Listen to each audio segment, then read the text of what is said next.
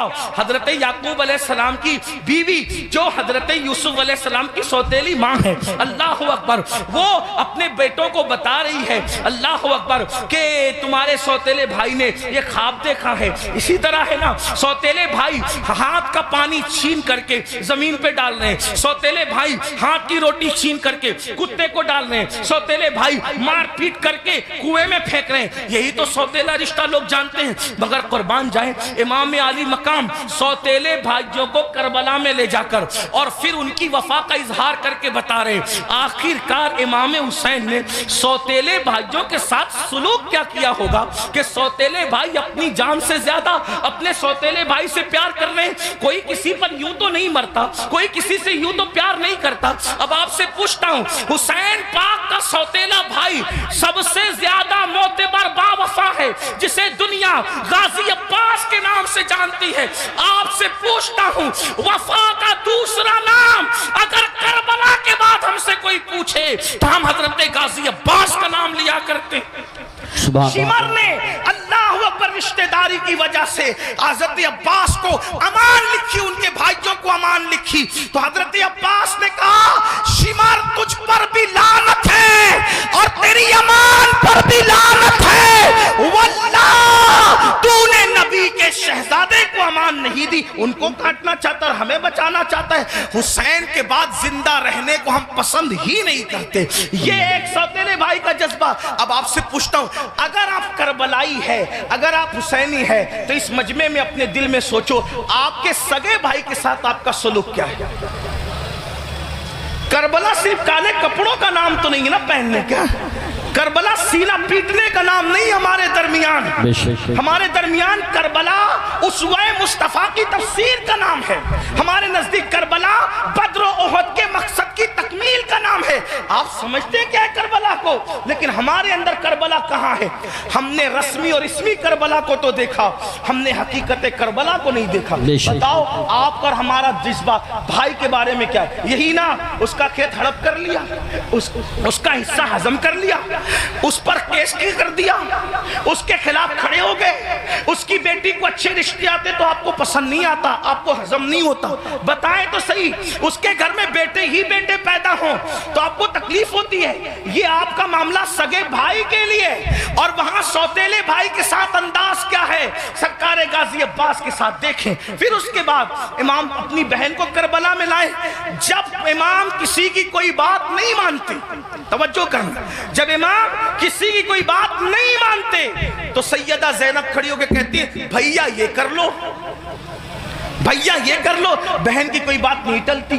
گویا کہ حسین بتا رہے ہیں وہاں بہن کا کوئی تقدس نہیں ہے, اور یہاں بہن کے تقدس کا عالم یہ ہے کہ بظاہر اگر حضرت امام کے اپنی فکر کے خلاف بہن بات کر رہی ہے تو امام اس کو ہی مانتے نظر آ رہے ہیں۔ کس نے نہیں کہا تھا کہ علی اصغر کو لے جائیں اور یزیدیوں سے کہیں کہ پانی پلا دیں؟ امام نے سب کو منع کیا، لیکن جب بہن آئی بہن نے کہا میرے لیے چلے جائیں، میں کہہ رہی ہوں آپ چلے جائیں۔ تو مورخین لکھ رہے ہیں بہن کی بات مان کر امام یزیدیوں کی طرف جاتے ہوئے نظر آتے ہیں۔ حالانکہ یہ امام پاک رضی اللہ تبارک و تعالیٰ کی شان ہے کہ یزیدیوں کے ہاتھوں سے ان کے شہزادہ والا تبار نے پانی نوش نہیں فرمایا، وہ تو شہید ہو گئے۔ لیکن آپ سے پوچھتا ہوں بہن کے بارے میں امام علی مقام کا حال یہ، بیویوں کی موجودگی میں قیادت کا جھنڈا خاندان نبوت کا کسی کے ہاتھ میں دیتے ہیں، بیٹیوں کی اور بیویوں کی موجودگی میں اس کو بہن کہتے ہیں۔ بتاؤ امام تو بہن سے اتنا پیار کرتے ہیں، ہمارا اور آپ کا بہنوں کے ساتھ کیا تعلق ہے؟ ہمارا اور آپ کا بہنوں کے ساتھ کیا رشتہ ہے؟ آپ بتائیں مجھے، اگر بہن گھر آ جائیں 4 بچوں کو لے کر تو بھائی اور بھابھی بات کرتے ہیں، کھلائیں گے کہاں سے؟ حیرت کی بات یہ ہے جس قوم کی سوچ فکر حسین سے اس قدر گر جائیں، پھر کیا اس قوم کے لیے یہ نہ کہا جائے کہ وہ نام کے لیے تو حسینی بنی ہے لیکن افکار کے اعتبار سے وہ کہیں نہ کہیں یزیدیت کا شکار ہے۔ میرے آقا صلی اللہ علیہ وآلہ وسلم کے دیوانوں جانتے ہیں بہن کا مقام کیا ہے، بہن کا مرتبہ کیا ہے، اور یہ اللہ کے رسول علیہ السلام سے سیکھا۔ آقا علیہ